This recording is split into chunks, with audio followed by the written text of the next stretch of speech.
Crystal clear, my sister said, lifting her wine glass with a smirk. So, where's your husband and those adorable kids? Oh, wait. Right, you don't have any. Her laugh wasn't loud, but it sliced through the air like a knife. My parents chuckled weakly, pretending it was harmless.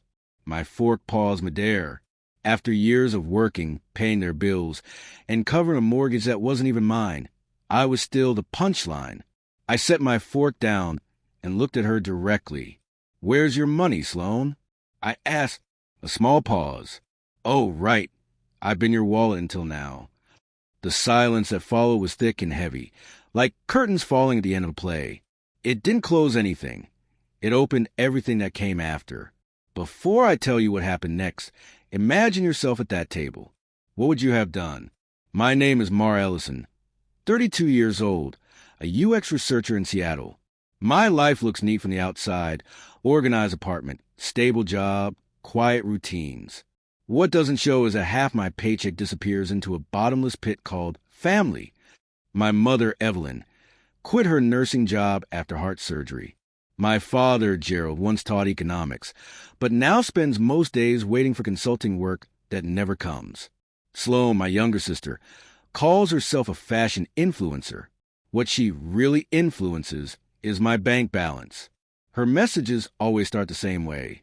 Hey, sis, just this one time. Every Sunday, I drive to Tacoma for dinner. The same roast chicken, the same mashed potatoes, the same 4 smiles. Family photos line the walls. Sloan posed at events. Dad shaking hands, Mom in scrubs. None of me alone. I'm always the blur in the background, half cropped out of frame. That Sunday, though, something in the air felt off. Thinner, colder. Sloan was scrolling through her phone, smirking, ready to strike. And she did. I fired back. The room froze. No one spoke. I drove home through the rain and sat at my desk, staring at my online banking screen. My finger hovered over the transfer button. Not tonight, I told myself. Not anymore. By morning, my phone was buzzing nonstop. Mom, honey, the mortgage didn't clear. Dad, the house payment bounced. Sloan, rent's due. Can you Venmo me? I turned my phone face down and made coffee that rattled the spoon. Later, I checked my bank history and let the numbers accuse me. Years of giving years of silence. By midweek, their messages had shifted from confused to angry. You can't do this to us. Be reasonable. Family takes care of each other. I started saving everything, texts, bank statements, receipts, into a folder called Ledger. It felt like naming a ghost I'd been feeding for years. Friday night, a group message arrived. Come home Sunday. We need to talk. The sky was gray when I drove back to Tacoma. The house looked smaller, somehow worn. Inside, Mom was folding napkins. Dad sat at the table, stiff and expectant. Sloan leaned against the counter, her phone reflecting her boredom. Mom spoke first. We can't keep living like this, she said, not looking at me. You mean without my paycheck? I replied. Dad's jaw clenched. You've always helped. Why stop now? Because help isn't help when it's demanded, I said quietly. That's not love, that's duty. Sloan scoffed. Look who suddenly found a backbone. I placed the folder on the table and opened it. Paper whispered as I slid it toward them. Every dollar I've given since I was 25. $84,000 total, including your new couch. Dad frowned. So you're keeping score now? I'm keeping records, I said, sliding one more page his way. This is a home equity loan opened in my name. The color drained from his face. That's impossible. The bank disagrees, I said. I've spoken to a lawyer, Rachel Tran. You have 30 days to remove my name from all accounts and repay what you owe. Otherwise, she files. The silence that followed was different this time.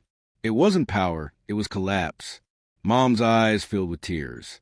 Sloan looked smaller than I'd ever seen her. Try me, I said, and closed the folder. 2 weeks later, Rachel called. The bank confirmed the forgery. You're cleared, Mara. They've launched an investigation. I couldn't speak for a long moment. It felt like air returning after years underwater. Then she sent a link. The Tacoma house was listed for sale. The peeling porch, the coffee stains, the dining room where laughter once became a weapon. I felt no triumph, only inevitability. You can't build a life on borrowed ground. A few days later, Mom texted, "One last dinner before we move. Please come." I went. Boxes were stacked like monuments to the life I'd financed. Sloane's phone stayed on the counter. Dad spoke softly. We ate without pretense. Before leaving, I said, "I'm not abandoning you, but I won't be your safety net anymore. If you fall, you'll have to learn to stand." No one argued. For once, silence wasn't sharp, it was understanding. At the door, Mom touched my sleeve. "We were scared," she whispered. "We thought you'd fix it." "I always did," I said. "That's why you forgot how." Driving back north, I rolled down the window. The air was cold, clean, real. In my apartment, I opened a bottle of wine I'd been saving for someday and lifted the glass to the city lights outside, to endings, to beginnings, to the freedom I'd finally bought back. Now, when I hear that cruel laugh echo in memory, I remember that I answered it, and I stopped feeding the hunger that wore love's face. Because sometimes saying no is the kindest thing you can do.